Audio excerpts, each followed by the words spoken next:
Olá, tudo bem? Vazamentos em tubulações de água quente são muito comuns, e uma boa parte deles estão ligados à falta de cuidados necessários com a expansão térmica das tubulações.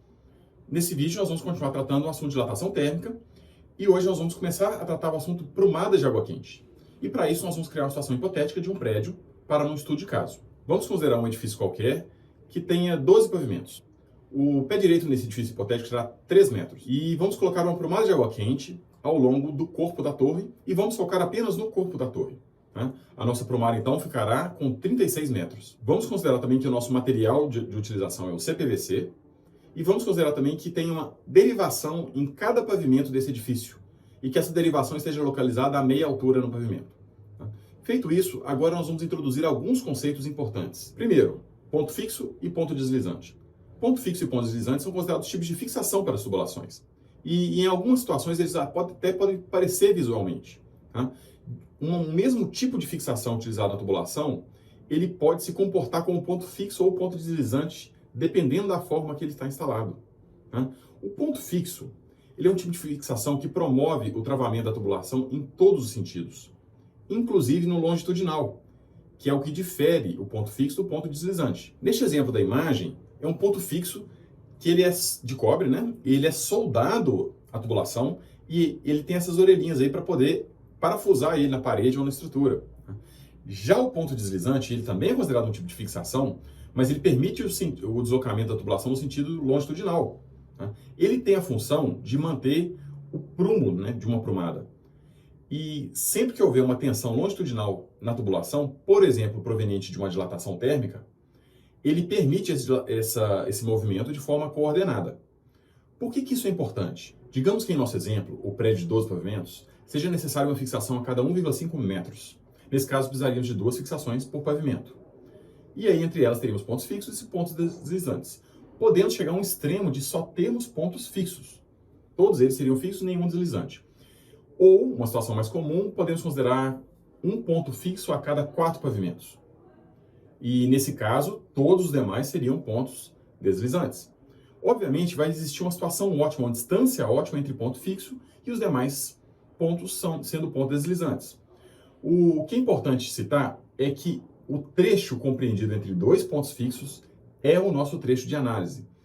Por princípios, a gente considera que não há transmissão de tensão de um trecho compreendido entre dois pontos fixos para outro trecho compreendido entre dois pontos fixos. Ok? Não existe transmissão de tensão derivada dessa dilatação térmica, né, dessa expansão térmica. Colocada então a questão dos pontos fixos e pontos deslizantes, quais tensões então serão importantes a gente analisar no nosso trecho compreendido entre dois pontos fixos? Tá? E para isso nós vamos voltar então no nosso prédio de 12 pavimentos e considerar então que os pontos fixos estão distribuídos a cada 4 pavimentos, ou 12 metros. Para uma análise inicial, nós vamos desprezar a existência de derivações.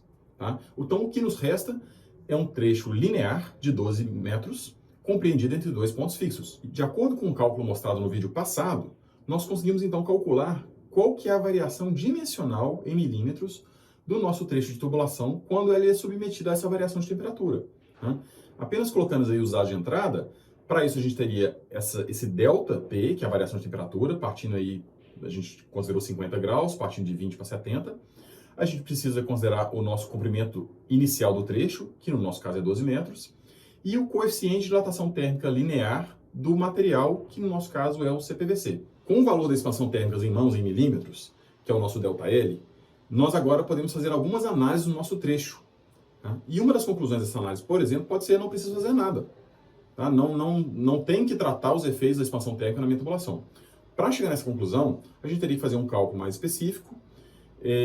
Por exemplo, se os apoios conseguem suportar os efeitos dessa expansão térmica e também se a tubulação ela consegue suportar os efeitos dessas tensões geradas pela expansão térmica.